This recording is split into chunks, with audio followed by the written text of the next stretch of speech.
বন্ধুরা এখানে কি সুন্দর দেখুন, বাড়িতে জল পড়েছে পুকুর ঘাটে। এইখানে এসে ব্যাঙের ডাকগুলো শোনা যায়, যত সব ব্যাঙের ডাকগুলো তাই এখানে এখানে এখানে এখন দেখুন, এখন আর ভালো আছে।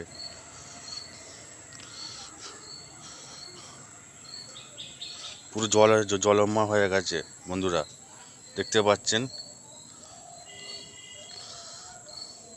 পুরো জলমা হয়ে গেছে। রাত্রেবেলা শান্তি করে এলপিজি করতে পারছি নি, শান্তিবাজে এলবি করতে পারছি নি ব্যাঙের ডাকের জন্যে। সব বন্ধুরা সব হাসে যে রাজকুমার দাদা এলবিতে ব্যাঙের ডাক শোনা যায়। এখন দেখুন কি সুন্দর কেমন থমথমে আছে দেখুন।